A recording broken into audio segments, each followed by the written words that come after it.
Unlimited Power versi Bahasa Indonesia Part 12. Bagian 2. Rumus Sukses Utama. Bab 12. Kekuatan Presisi. Pidato manusia seperti terletak di mana kita mengetuk ritme kasar untuk beruang menari, sementara kita rindu membuat musik yang akan melelahkan bintang-bintang. Gustave Flaubert. Pikirkan saat ketika Anda mendengar kata-kata yang tampak seperti sihir F4, mungkin itu adalah acara publik, seperti pidato Martin Luther King, Jr. Saya punya mimpi. Mungkin itu kata-kata ayah atau ibumu atau guru khusus. Kita semua bisa mengingat momen ketika seseorang berbicara dengan begitu banyak kekuatan dan ketepatan dan resonansi sehingga kata-kata itu tetap bersama kita selamanya. Kata-kata adalah obat paling ampuh yang digunakan umat manusia. Rudyard Kipling pernah berkata, kita semua dapat memikirkan saat-saat ketika kata-kata tampaknya memiliki kualitas magis dan memabukkan. Ketika John Grinder dan Richard Bandler belajar dengan sukses orang, mereka menemukan banyak atribut umum. Salah satu yang paling penting adalah keterampilan komunikasi yang tepat. Seorang manajer harus mengelola informasi untuk menjadi sukses. Bandler dan Grinder menemukan bahwa manajer yang paling sukses tampaknya memiliki kejeniusan untuk sampai ke inti informasi dengan cepat dan berkomunikasi kepada orang lain apa yang telah mereka pelajari. Mereka cenderung menggunakan frase kunci dan kata-kata yang menyampaikan ide-ide mereka yang paling penting dengan sangat presisi. Mereka juga mengerti bahwa mereka tidak perlu tahu segalanya. Mereka membedakan antara apa yang perlu mereka ketahui dan apa yang tidak perlu mereka ketahui, dan berfokus pada yang pertama. Bandler dan Grinder juga mengamati bahwa terapis terkemuka seperti Virginia Satir, Fritz Perls, dan Dr. Milton Erickson menggunakan beberapa frasa yang sama. Frasa yang berkali-kali memungkinkan mereka untuk mendapatkan hasil langsung dengan pasien dalam 1 atau 2 sesi, bukan 1 atau 2 tahun. Tidak ada yang mengejutkan dalam apa yang ditemukan Bandler dan Grinder. Ingat, kita telah belajar bahwa peta bukanlah wilayah. Kata-kata yang kita gunakan untuk menggambarkan pengalaman bukanlah pengalaman. Itu hanya representasi verbal terbaik yang bisa kita buat. Jadi masuk akal bahwa salah satu ukuran keberhasilan adalah seberapa akurat dan tepat kata-kata kita dapat menyampaikan apa yang kita inginkan, seberapa dekat peta kita dapat mendekati wilayah. Sama seperti kita semua dapat mengingat saat-saat ketika kata-kata menggerakkan kita seperti sihir, kita juga dapat mengingat saat-saat komunikasi kita benar-benar kacau, tanpa harapan. Mungkin kita mengira kita mengatakan satu hal, tetapi orang lain mendapat pesan yang berlawanan. Jadi, sama seperti bahasa yang tepat memiliki kemampuan untuk menggerakkan orang ke arah yang berguna, bahasa yang ceroboh dapat menyesatkan mereka. Jika pikiran merusak bahasa, dalam bab ini, kita akan belajar tentang alat yang akan membantu Anda berkomunikasi dengan lebih presisi dan efektif daripada yang pernah Anda miliki sebelumnya. Anda akan belajar bagaimana membimbing orang lain menuju hasil yang sama. Ada alat verbal sederhana yang dapat kita gunakan untuk memotong kesalahan verbal dan distorsi yang sebagian besar dari kita terjebak. Kata-kata bisa menjadi dinding, tetapi juga bisa menjadi jembatan. Sangat penting untuk menggunakan kata-kata untuk menghubungkan orang daripada membagi mereka. Dalam seminar saya memberitahu orang-orang di sana bahwa saya akan menunjukkan kepada mereka bagaimana mendapatkan apapun yang mereka inginkan. Bahkan, saya memberitahu mereka untuk tulis saja itu di bagian atas secari kertas, bagaimana mendapatkan apapun yang saya inginkan, dan setelah saya melalui penumpukan besar yang panjang, saya memberi mereka formula ajaib. Cara mendapatkan apapun yang Anda inginkan, tanyakan, kataku. Akhir kuliah, apakah saya bercanda? Tidak. Ketika saya mengatakan, tanya, saya tidak bermaksud merengek atau memohon atau mengeluh atau memohon atau merendahkan. Saya tidak bermaksud mengharapkan pemberian atau makan siang gratis atau tindakan amal. Maksudku bukan berharap orang lain untuk melakukan pekerjaan Anda untuk Anda. Yang saya maksud adalah belajar bertanya dengan cerdas dan tepat. Belajarlah untuk bertanya dengan cara yang membantu Anda berdua menentukan dan mencapai hasil Anda. Dalam bab terakhir, Anda mulai belajar melakukannya ketika Anda merumuskan hasil, tujuan, dan aktivitas spesifik yang ingin Anda kejar.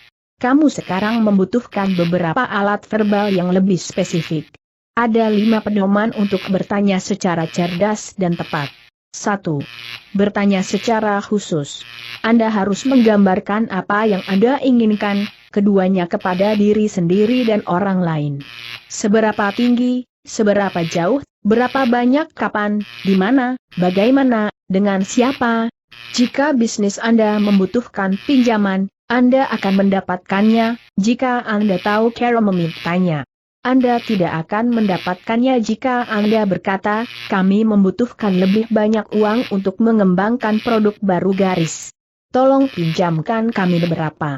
Anda perlu mendefinisikan dengan tepat apa yang Anda butuhkan, mengapa Anda membutuhkannya, dan kapan Anda membutuhkannya.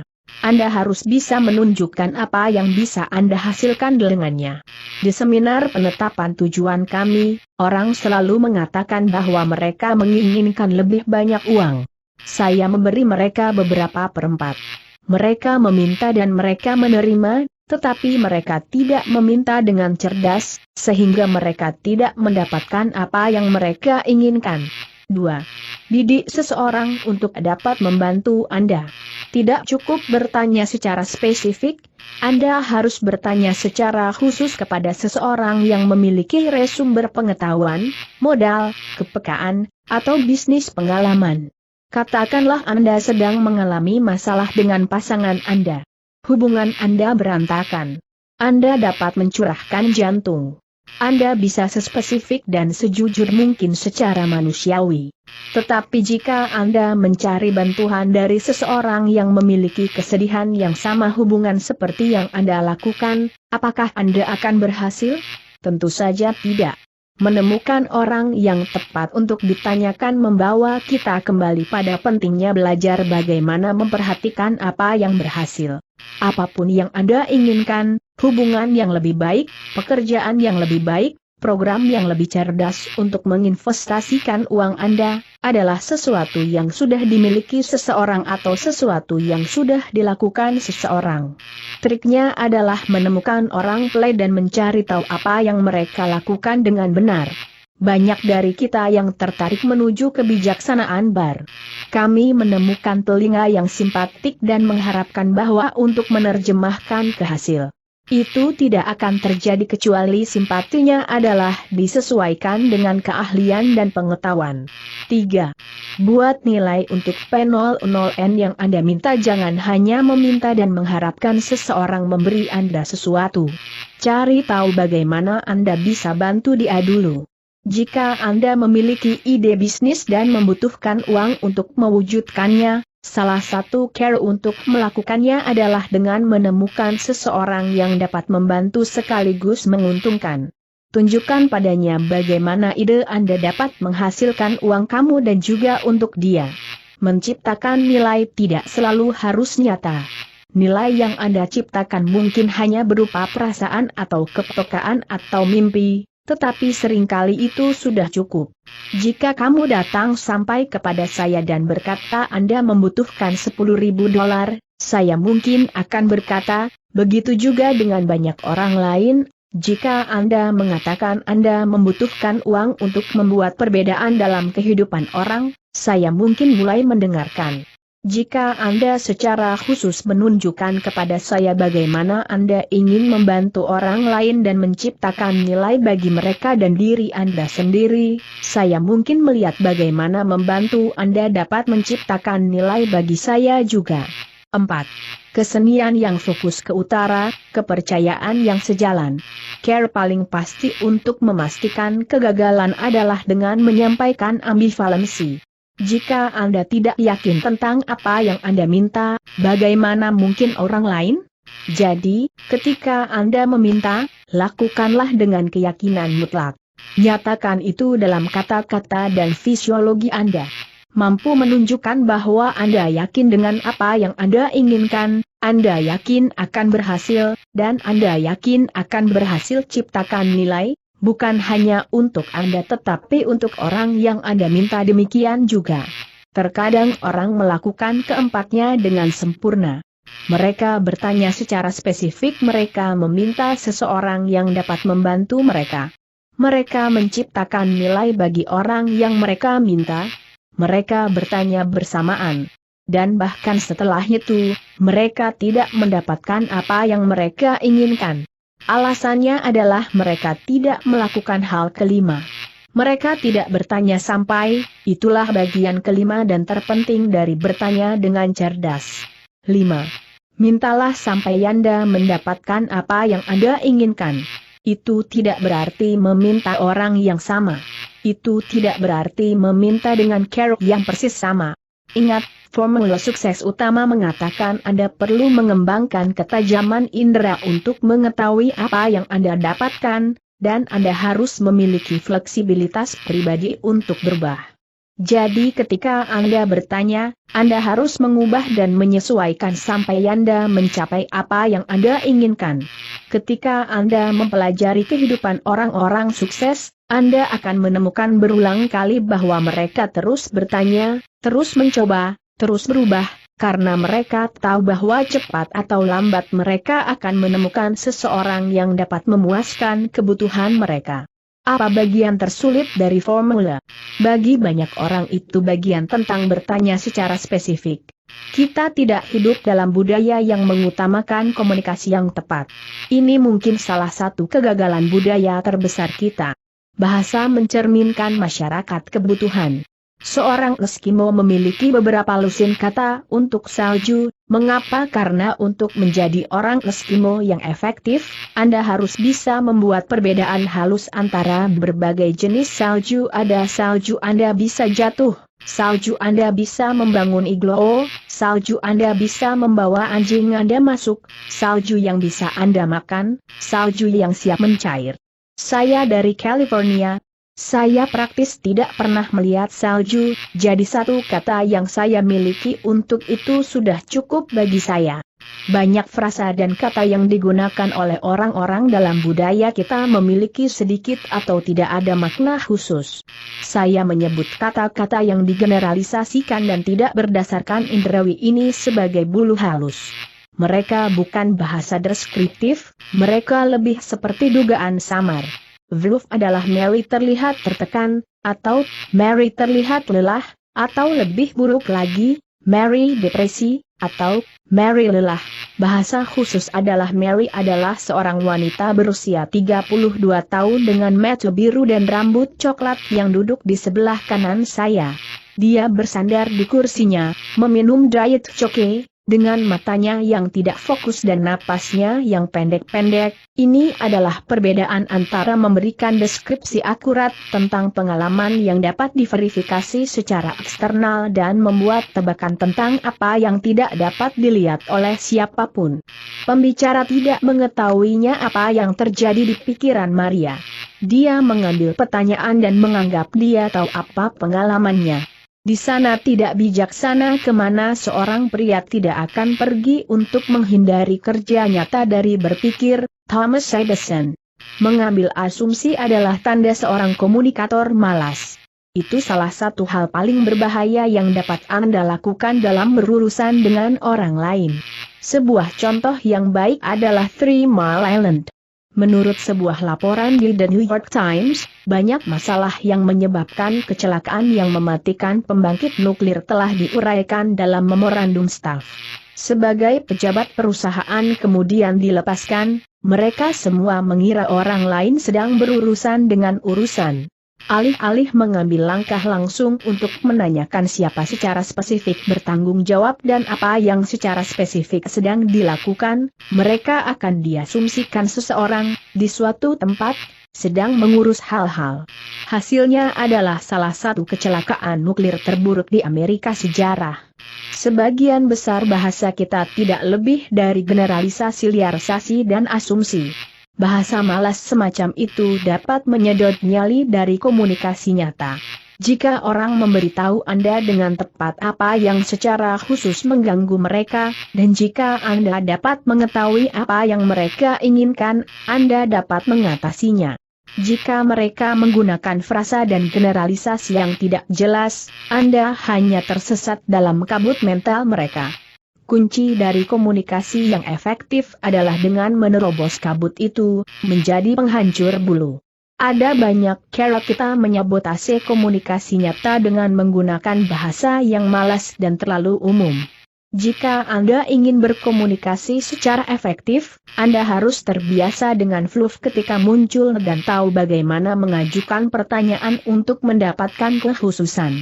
Tujuan presisi dalam pola bahasa adalah untuk mengetahui sebanyak mungkin informasi yang berguna. Semakin dekat Anda untuk mendapatkan representasi penuh dari pengalaman internal orang lain, semakin Anda dapat mempengaruhi perubahan. Salah satu cara untuk menangani fluff verbal adalah model presisi. Dia mungkin terbaik digambarkan di kedua tangan Anda. Luangkan waktu beberapa menit untuk menghafal diagram. Ambil tangan Anda satu per satu, dan gerakan ke atas dan ke kiri mata Anda sehingga mata Anda berada pada posisi terbaik untuk menyimpan informasi ini secara visual.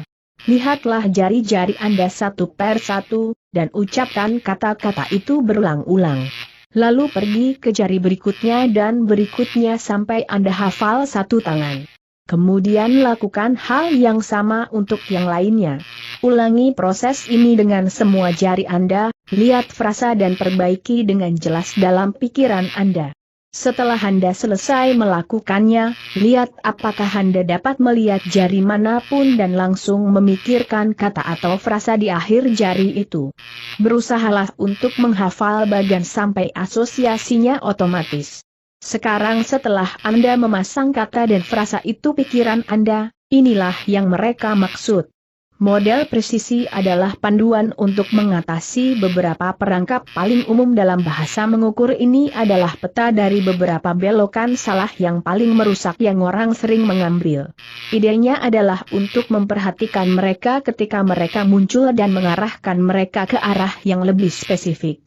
Ini memberi kita sarana untuk memenuhi syarat distorsi, penghapusan, dan generalisasi orang sambil tetap menjaga hubungan baik dengan mereka.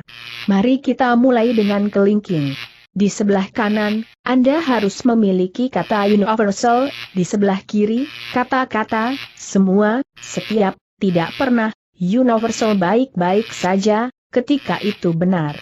Jika Anda mengatakan itu setiap orang membutuhkan oksigen atau semua guru di sekolah putra Anda sudah lulus kuliah, kamu hanya menyampaikan fakta.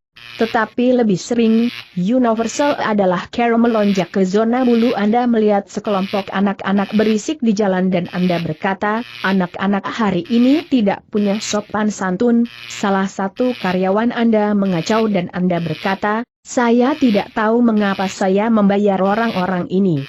Mereka tidak pernah bekerja, dalam kedua kasus, dan untuk sebagian besar waktu kita menggunakan universal, kita telah beralih dari kebenaran terbatas ke ketidakbenaran umum. Mungkin anak-anak itu berisik, tapi tidak semua anak itu tidak sopan. Mungkin karyawan tertentu tampaknya tidak kompeten, tetapi tidak semuanya. Jadi lain kali Anda mendengar generalisasi seperti itu, cukup pergi ke model presisi. Ulangi pernyataan tersebut, tekankan kualifikasi universal. Semua anak tidak sopan, tanyakan pada diri sendiri, semua ya, kurasa tidak. Hanya anak-anak khusus ini.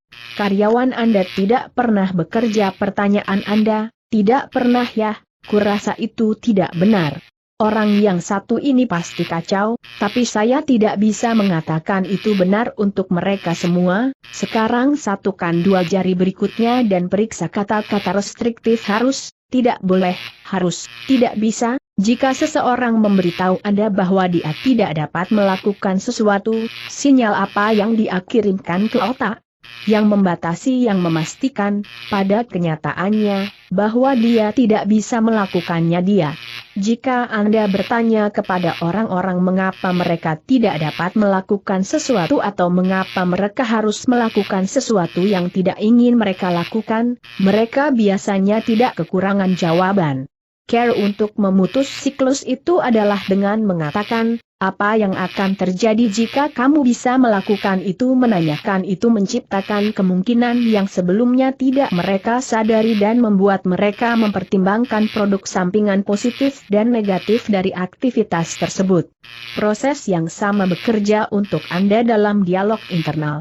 Ketika Anda berkata kepada diri sendiri, saya tidak bisa melakukan itu, hal yang harus dilakukan selanjutnya adalah bertanya pada diri sendiri, apa yang akan terjadi jika saya bisa? Jawabannya adalah daftar tindakan dan perasaan yang positif dan memungkinkan. Ini akan menciptakan representasi baru tentang kemungkinan dan dengan demikian keadaan baru, tindakan baru tions, dan hasil yang berpotensi baru. Hanya bertanya pada diri sendiri bahwa pertanyaan tion akan mulai mengubah fisiologi dan pemikiran Anda untuk membuatnya lebih mungkin. Selain itu, Anda dapat bertanya, apa yang mencegah saya melakukan sekarang ini, dan dengan demikian menjadi jelas tentang apa yang secara spesifik perlu Anda ubah. Sekarang pergi ke jari tengah Anda, yang berarti kata kerja, dan bertanya seberapa spesifik. Ingat, otak Anda membutuhkan sinyal yang jelas untuk beroperasi secara efisien. Bahasa yang halus dan pemikiran yang halus membuat otak menjadi tumpul. Jika seseorang berkata, saya merasa tertekan, dia hanya menggambarkan keadaan macet. Dia tidak memberitahu Anda sesuatu yang spesifik, dia tidak memberi Anda informasi apapun yang dapat Anda kerjakan dengan cara yang positif. Hancurkan keadaan macet dengan menerobos bulu. Jika seseorang mengatakan dia depresi, Anda perlu bertanya kepadanya seberapa spesifik dia depresi, apa yang secara spesifik menyebabkan dia merasa dengan cara itu.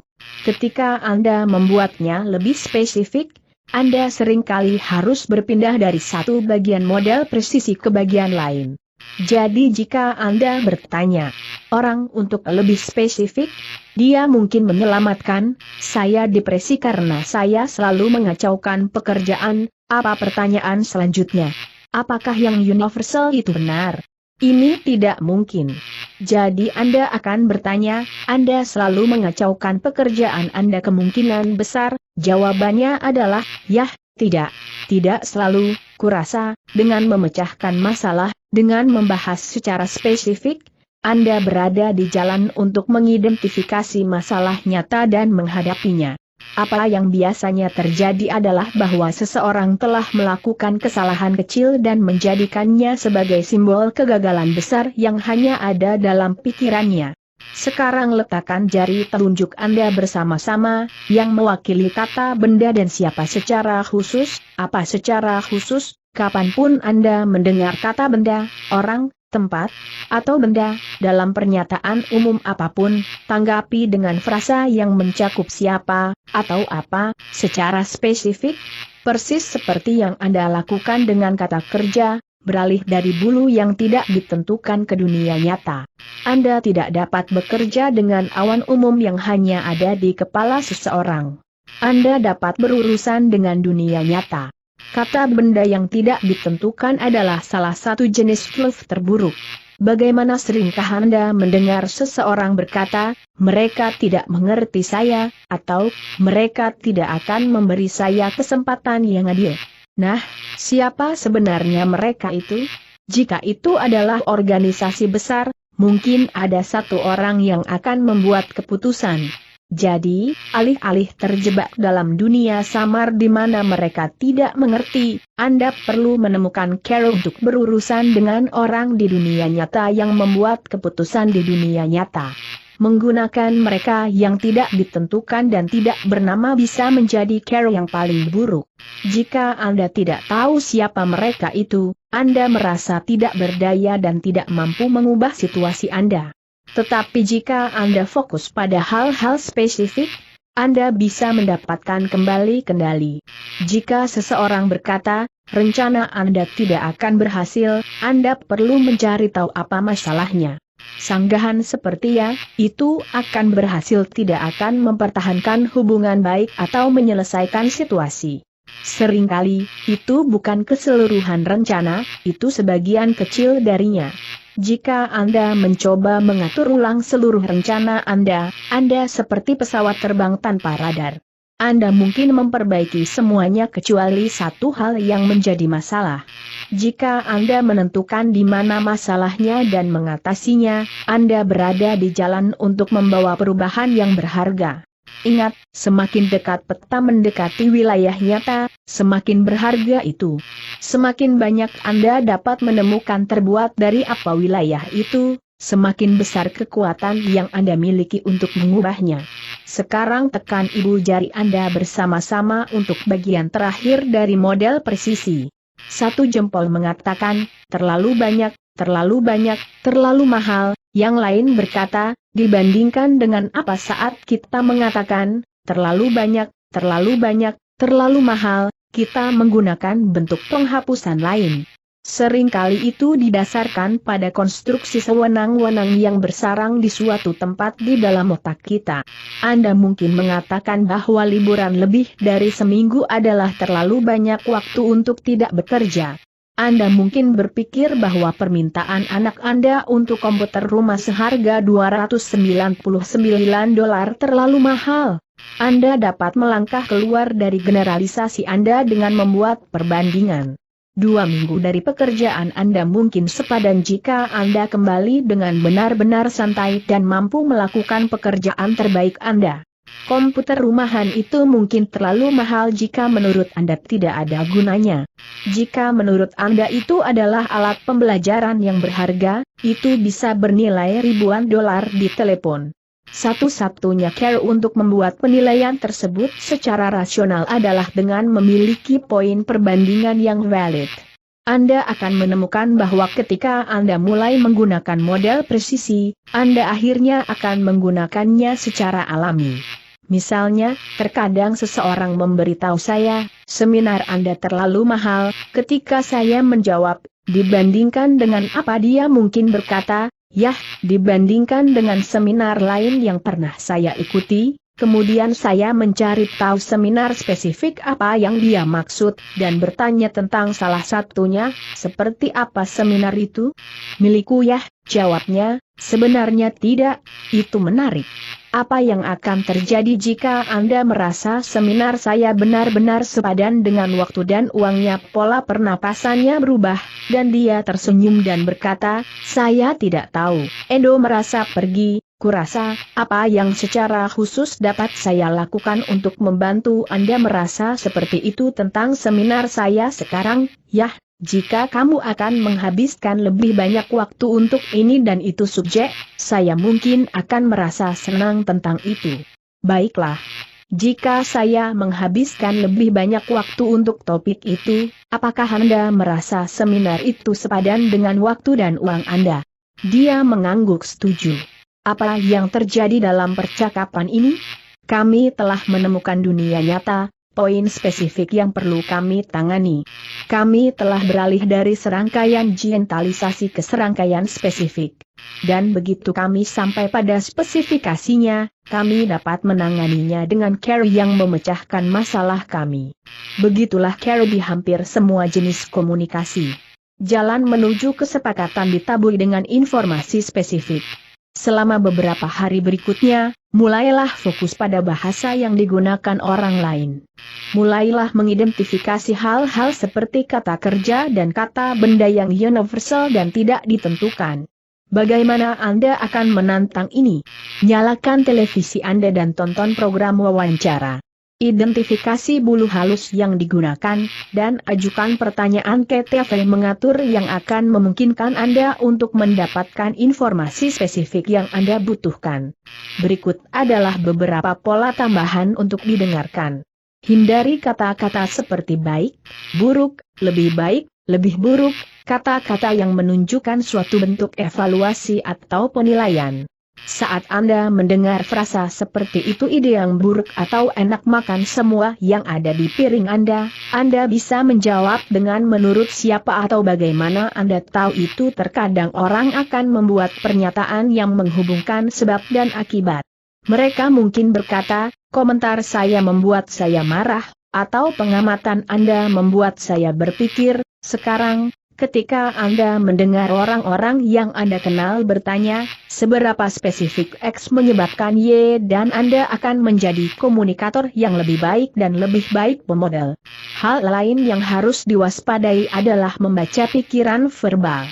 Kapan seseorang berkata, aku hanya tahu dia mencintaiku, atau, kamu pikir aku tidak percaya padamu, Anda perlu bertanya, bagaimana kamu tahu itu? Pola terakhir yang harus dipelajari sedikit lebih halus, yang merupakan alasan bagus untuk memberikan perhatian Anda. Apa kesamaan kata-kata seperti perhatian, pernyataan, dan alasan? Mereka adalah kata benda, ya. Tapi kita tidak bisa menemukannya di dunia luar. Pernahkah Anda melihat perhatian? Ini bukan orang, tempat, atau benda. Itu karena itu sebenarnya digunakan untuk menjadi kata kerja yang menggambarkan proses menghadiri. Nominalisasi adalah kata-kata yang kehilangan kekhususannya. Ketika Anda mendengarnya, Anda ingin mengubahnya kembali menjadi sebuah proses yang memberi Anda kekuatan untuk mengarahkan dan mengubah pengalaman Anda.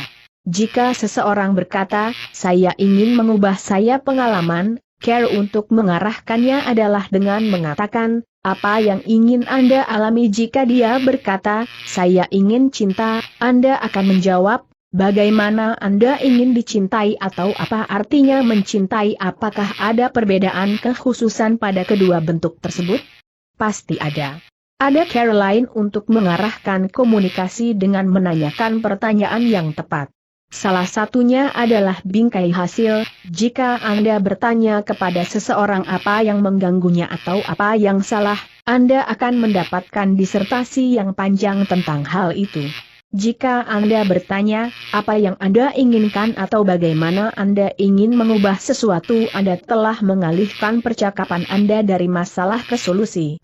Dalam situasi apapun, tidak peduli seberapa suramnya, ada hasil yang diinginkan untuk dicapai. Tujuan Anda seharusnya adalah mengubah arah menuju hasil itu dan menjauh dari masalah. Lakukan ini dengan mengajukan pertanyaan yang tepat. Ada nomor berapapun dari mereka. Dalam NLP mereka disebut sebagai pertanyaan hasil. Apa yang saya inginkan? Apa tujuannya? Untuk apa aku di sini? Apa yang aku inginkan untukmu? Apa yang saya inginkan untuk saya? Berikut bingkai penting lainnya. Pilih pertanyaan bagaimana atas pertanyaan mengapa. Pertanyaan mengapa bisa memberi Anda alasan dan penjelasan dan pembenaran dan alasan. Tetapi mereka biasanya tidak memberikan informasi yang berguna. Jangan tanya anak Anda mengapa dia mengalami masalah dengan aljabarnya. Tanyakan padanya apa yang perlu dia lakukan untuk tampil lebih baik. Tidak perlu bertanya kepada karyawan mengapa dia tidak mendapatkan kontrak yang Anda tawarkan. Tanyakan dia bagaimana dia bisa berubah sehingga Anda pasti akan mendapatkan yang berikutnya. Bagus komunikator tidak tertarik pada rasionalisasi mengapa beberapa hal yang salah. Mereka ingin mencari tahu bagaimana melakukannya dengan benar. Pertanyaan yang tepat akan membawa Anda ke arah itu. Izinkan saya berbagi dengan Anda poin terakhir yang kembali ke keyakinan yang memungkinkan yang kami periksa di bab 5, 7 kebohongan kesuksesan. Semua komunikasi Anda dengan orang lain dan dengan Anda diri harus berasal dari prinsip bahwa segala sesuatu terjadi untuk suatu tujuan dan Anda dapat menggunakannya untuk melayani hasil Anda. Itu berarti keterampilan komunikasi Anda harus mencerminkan umpan balik, bukan kegagalan. Jika Anda sedang menyusun teka-teki gambar dan satu bagian tidak cocok, Anda biasanya tidak menganggapnya sebagai kegagalan dan berhenti mengerjakan teka-teki itu. Anda menganggapnya sebagai umpan balik dan mencoba bagian lain yang terlihat lebih menjanjikan. Ini untuk keuntungan Anda untuk menggunakan aturan umum yang sama dalam komunikasi Anda. Ada pertanyaan spesifik atau frasa yang tepat yang akan mengubah hampir semua masalah dalam komunikasi. Jika Anda mengikuti prinsip umum yang telah kami bahas di sini, Anda akan dapat menemukannya di setiap situasi, mulai gunakan model presisi Anda sekarang. Di bab berikutnya, kita akan melihat fondasinya dari semua interaksi manusia yang sukses, perekat yang mengikat orang bersama. Ini disebut